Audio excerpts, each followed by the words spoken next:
Okay, today is September 19th, 2024. This is the IPS morning deprogram. One of the things we're going to talk about tonight is this. In Tucson last night, Trump was at a rally, and 20 so-called patriots claim that they experienced some kind of energy weapon injury to their eyes. And I'm looking at this in, I think, the context of it being predictive programming for Trump and the upcoming head wound, the one that doesn't miss. So let's go ahead and play this clip so you see where I'm coming from, and I'll explain why I think it's fishy. Reporters of former President Donald Trump that were allowed to sit behind his stage at his Tucson rally last week tell the News 4 Tucson investigators they left with mysterious injuries to their eyes. News 4 Tucson's chief investigator reported to their eyes. And the Secret Service only heard about it after these reporters contacted them. And one of the persons goes on TV and she talks about it, and she has a bandage over her head. Very dramatic. I don't think she's in a hospital. Something. The News 4 Tucson investigators spoke to her the morning after the rally, Friday last week. That morning, she was nearly blind. I can't see anything. When I try to open my eyes, it's like a white cloud covered. It hurts. It hurts a lot to open my eyes. Okay, again, she's not in a hospital, and she's dramatically posing. She puts a towel over her eyes. And then you have all these individuals who are speaking from the dark, silhouetted, identities protected. I started feeling my face get really flushed, and then my neck felt like it was on fire, and it just progressed from there. This Tucson woman who doesn't want... Tucson woman. Another one, the main one with the cloth on her head, she's from Phoenix.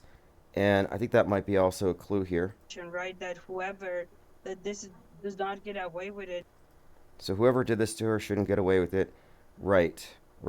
Now, here's a picture of that same woman at the Trump rally, and she's from Phoenix, and the headline says, "Supporters left with eye injuries after rally," and she's shaking Trump's hand, and look at her eye. Notice that she is winking. So I don't think that's a coincidence. I think this whole thing is phony. They're not at the hospital. The Trump campaign has been collecting information. We remain committed to the countless patriots that attend our high-energy, high-impact rallies.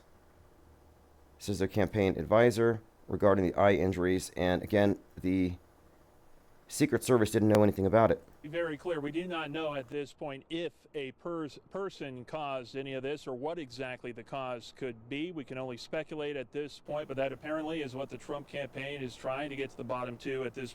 Okay, so Jones has labeled this as another attempt on Trump's life, like it's an attack by a 5G tower or something.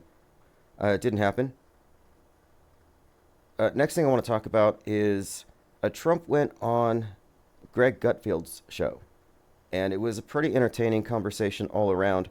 He called himself a goat, and he, in a number of jokes here, he was talking about the ear wound, and he said that he had to show it to somebody because people would say it was fake.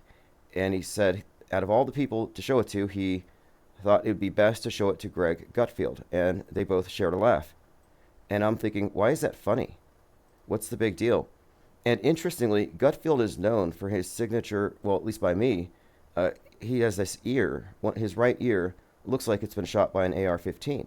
So I think there might be some kind of inside jokery going on with this. Additionally, and this was found by Travis, in the new movie Jackpot with John Cena, he calls in a phone strike, and then people's phones start blowing up. So there's some predictive programming for the exploding phone phenomenon. We'll play that video. A couple of other comments. IFIP-73 said, Diddy's as bad as Epstein being held at Metropolitan Detention Center in Brooklyn. Gave me an idea for a t-shirt. Diddy didn't Epstein himself. That story's developing. Everything feels like a repeat from 2016. Quays32 said, Tim, I'm curious if you've read the Illuminatus trilogy by Robert Anton Wilson.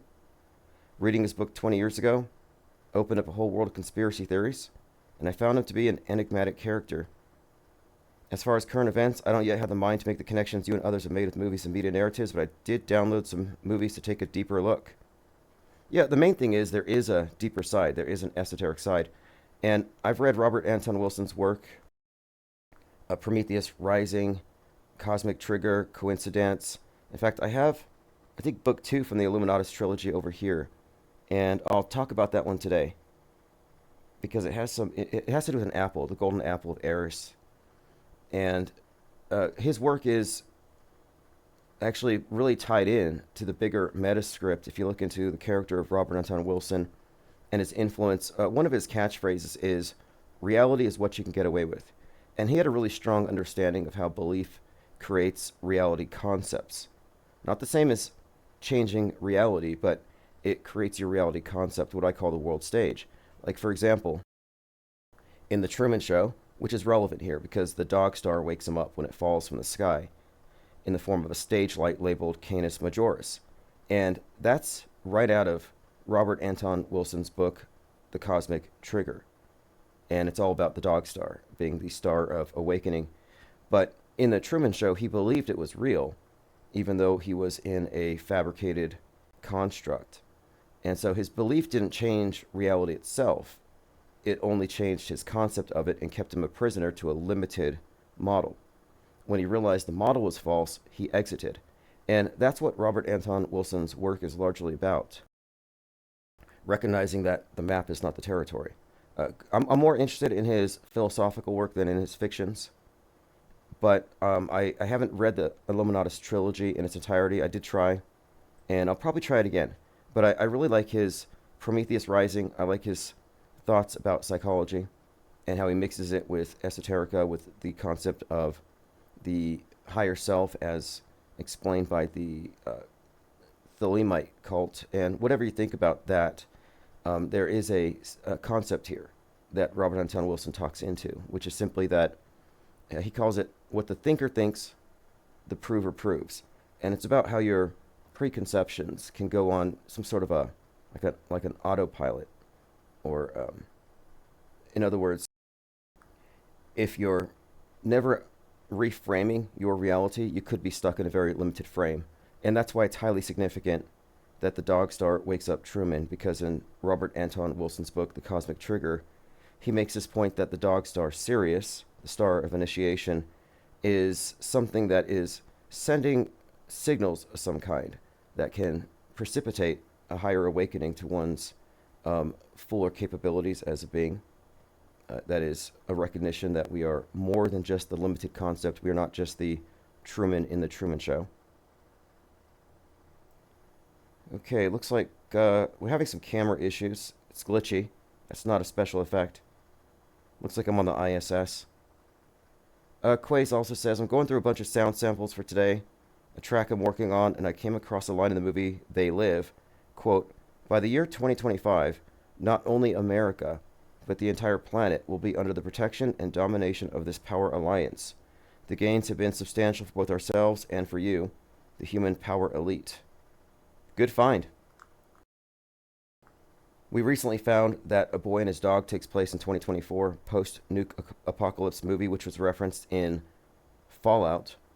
Anyway, excellent comments. We'll talk about this, the people getting their eyes blasted at the Trump rally, and much more later on this evening.